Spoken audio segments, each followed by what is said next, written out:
Hi guys, Jason here, Jason's Trucking Info, and because of recent events, I wanted to do a very brief video about a safety issue, and I just want to cover this because I think it's important.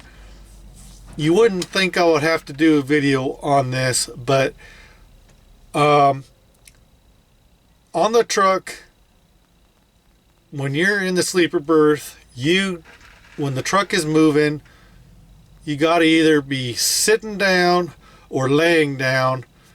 And if you're on a truck and you don't know where your driver's is and the curtain's closed, if you're gonna stand up, you make sure that you're holding on to something and be ready in case the driver, who's ever driving, has to even touch the brakes. It does not take much brake pressure to send whoever's in the back flying through that sleeper berth curtain all the way to the front and smashing up against up here. And if you're lucky, they get stopped by the dash. Okay? And that's what happened the other day. I had a guy who's not used to teaming on the truck with me, and he stood up in the sleeper berth. I had woke him up, and he didn't open up the curtain to see where I was.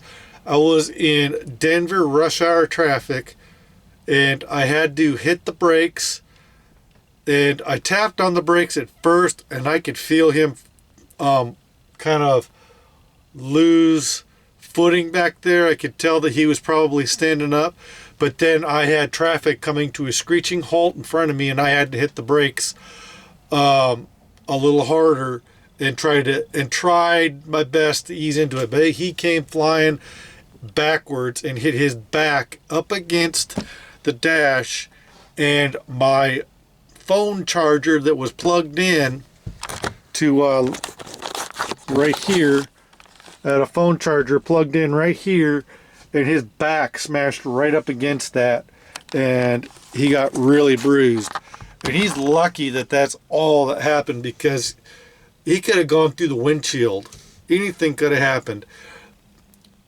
So we get a lot of this in the trucking industry, and a lot of times the people in the back try to blame the driver for being too aggressive or getting up on people. But you got to understand, it takes very little brake pressure of hitting the brakes to change the momentum and have a powerful change of momentum and sending anything that's not locked down. Even, years ago when I stayed on the trucks more, we had more stuff, if you didn't have stuff sitting behind the cabinets in the back on the top bunk, your stuff would come flying off there, because a lot of times truck drivers will keep stuff up on that back top bunk, like their bags or pillows or whatever. Things like pillows and blankets usually are light enough they're not going to get sent forward unless there's still a plastic sheet or a plastic deal still on it, like if it's a new mattress or something. But if it's just the regular fabric, usually it's just heavy things that will get sent forward first, depending on how much of an abrupt braking happens. But I've had stuff where even just a light braking, just to slow down a little bit, could send a piece of luggage or something heavy off that and come flying down, and hopefully doesn't hit the driver. Usually it won't, because you're pretty guarded by the seat, and the curtain will usually catch stuff. But if the curtain's open, depending on what's going on your truck, if your co-driver's up and has the curtain open and whatever. But usually, and a lot of times, you're pretty safe. You're not going to get hit by stuff as the driver. But what can happen is, if you're in a lot of these newer trucks, let me get back here and let me turn on this dome light. And that probably won't even be enough. Let's see. I'm going to try and turn on as many lights as I can here. But if you see here, this is probably about the only good place to hold on is right here on this cabinet. And there's a lot of smooth things in these newer trucks. This is closed. There's not much of anything here to hold on to back here. And if you're lucky, maybe a lot of people have been leaving these down. If this is down and you're back here standing up for some reason, you can maybe hold on to this and steady, and then you can have a pretty good hold there. But there's like the safety harness for if you're sleeping in the back, but those are usually very unnecessary. You shouldn't have to have that on, but some people feel the need to. My regular co-driver has fallen out of that sleeper berth 6 to 8 times in this past 2 months, and I don't know what they are doing back there, but I barely touch the brakes. She plopped down on the floor down here. So I don't know what's going on with that, but it's not always the driver's fault. Sometimes it's the person in the back who isn't making sure that they are secure in the back, especially if you're in mountains, or in places with a lot of bumpy roads. If you're in places with heavy traffic, with stop and go traffic, no matter how hard you try to leave that space cushion, cars and other truck drivers will steal your space cushion and try to take it away from you. So make sure you're being safe. Make sure you're bracing yourself when you're in the back, especially when that curtain's closed and you don't know where you're at in the back. Make sure that you are ready in case the person up front has to tap on the brakes, even just a little bit.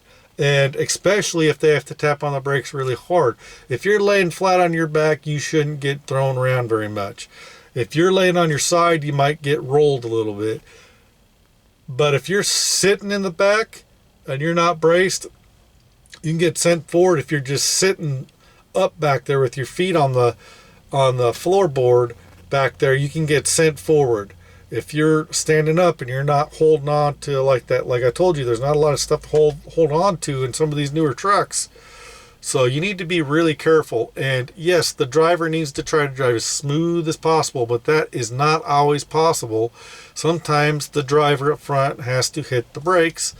Hopefully they ease into them to kind of ease the momentum and not have it thrust or suddenly change the momentum really abruptly, causing so much stuff to go forward. But things happen, man, and if you're on a team truck and you're the one in the sleeper berth, you got to do what you can. You shouldn't need to be in that safety harness. If the way I feel, if I have to have that safety harness on, I don't need to be on the truck. Okay? And I've been a truck driver long enough, I know better than to being in certain positions, especially if I'm in a sit up, I'm checking to see, or standing up, I'm checking to see where my co-driver is driving, so that I know whether I know that if they're on open highway, chances of them hitting the brakes really hard aren't very likely. It could happen, but it's probably not going to be that abrupt.